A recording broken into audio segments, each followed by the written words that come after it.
Live from downtown Detroit, Local 4 News at 11 starts now. It was billed as Sex Ed Week on one Michigan college campus, but condom cupcakes and kinky karaoke had two health departments demanding their logos be removed. Good evening, everyone, and thanks for being with us. I'm Kimberly Gill. I'm Devin Skillian. The idea was to use humor at Grand Valley State University to talk about a variety of sex education topics this week, as well as offer testing for STDs. But some Kent and Ottawa County commissioners wanted to know why the counties were subsidizing and supporting this. Mara McDonald is live downtown tonight with how that took a turn. Mara. Well, Kimberly, you'll be interested to know that tonight is the end of Grand Valley's Sex Ed Week, that it culminated in what the kids called Frisky Friday, and not all of the programming, but quite a bit of it, have caused quite the kerfuffle. Students planned what they called a, quote, fun-filled week sharing sexual health education with GVSU students. The signs around campus said it was sponsored by Kent and Ottawa County Health Departments. But when some of the topics became clear, for example, Thursday's sex toy and strap-on primer, this got political fast, and people turned out to the Kent County Board of Commissioners meeting. Although the GVSU can do what they want as they please, using taxpayer money is not appropriate. It turns out neither Kent nor Ottawa County is subsidizing Sex Ed Week, despite their logos being used. They do, however, offer STD testing year-round. And the fact of the matter is, humor can be helpful when talking about sex, because I'm a 31-year-old man with a kid, married, and I feel uncomfortable talking about sex this morning. Well, you're doing a lot of it. I know.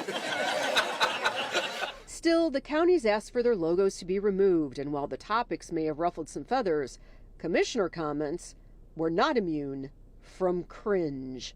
I'd just like to follow up with Minority Vice Chair Wooden's comments and suggest that if there are students that have made it to become students at Grand Valley State University that are not educated about sex, I'm happy to help educate them.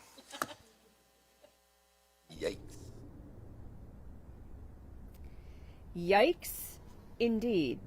So we reached out to Grand Valley tonight to find out what the university's position is on all of this. And number one, they tell us that this, first of all, when the counties told the students or the university they didn't want their logos used, the students complied immediately, taken down. Number two, this entire week is thought up by students, it's helmed by students, it is programming by them, for them, and it is certainly adult-oriented, but it is also optional, and if you want to go, you do need to pre-register. We're live downtown tonight. I'm Mara McDonald, Local 4. Okay, Mara, thank you. A Ferndale man is facing serious charges after police say he tried to arrange a meetup for sex with an underage girl. What Kyle Connor found was an undercover detective looking to catch predators. Jacqueline Francis live in his neighborhood with what happened. Jacqueline.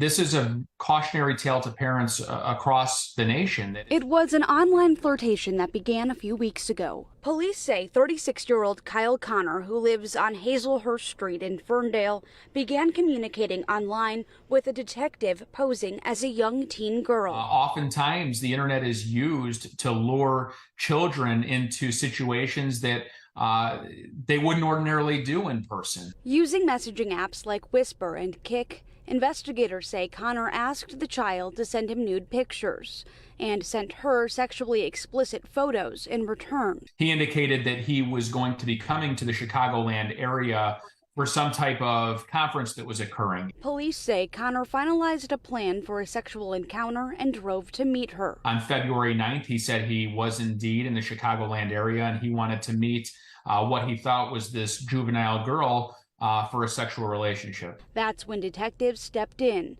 and he was placed under arrest, now facing multiple felony charges. The Lake County Sheriff's Office says they will continue to be aggressive in seeking those who prey on children, telling parents to be on the lookout as well. That it's really important to inspect their children's cell phones, see who they're communicating with, see what applications they have, open those applications up and use them.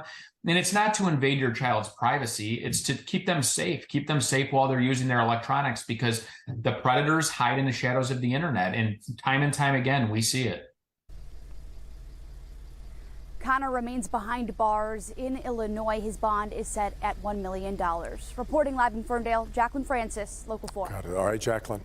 The Pentagon has shot down another high-flying object just days after bringing down a suspected Chinese spy balloon. Today's encounter happened over Alaska. The Department of Defense says the object was about the size of a small car. President Biden made the call to shoot it down due to its low altitude. This was traveling at about 40,000 feet, which posed a reasonable threat to civilian air traffic, and the decision was made to take it down. No indication that it was manned. At this point, considering the fact that we're still assessing the object, I don't want to get into characterizing it. The Pentagon confirmed the object did not appear to have the same level of maneuverability as the Chinese spy balloon did, nor did it appear to have any surveillance equipment. City of Flint is under a boil water order tonight after a major water main break. City's mayor says the order is going to stay in place until at least Monday. They will be running tests throughout the weekend. This break on the 24-inch line is also causing a drop in water pressure. So no word yet, though, on what caused the break. The Detroit Land Bank Authority today agreed to pay the federal government $1.5 million to settle claims related to demolition costs. The payment will close a 2019 investigation into allegations the DLBA failed to collect invoices for backfilled dirt. A special inspector alleged in 2021 that there were $13 million worth of payments made to the land bank for unsubstantiated costs. That investigation now closes with no criminal or civil charges against the land bank. We're putting an APB out on our winter weather.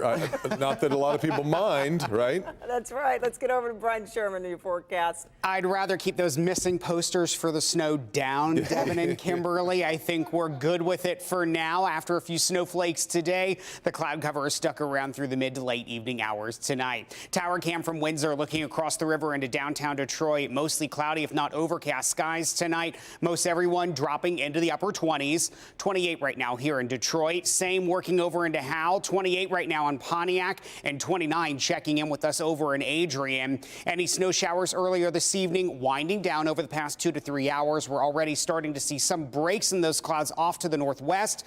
Expect that trend to continue overnight tonight and into early tomorrow morning. Lots of sunshine's on the way for Saturday. We'll start off into the mid-20s tomorrow morning, above that freezing mark by lunchtime, on our way into the low 40s tomorrow afternoon, before we do bring rain back into the forecast by the middle of next week. Details on what you can expect in your complete 4-1 forecast, that's coming up in just a few minutes.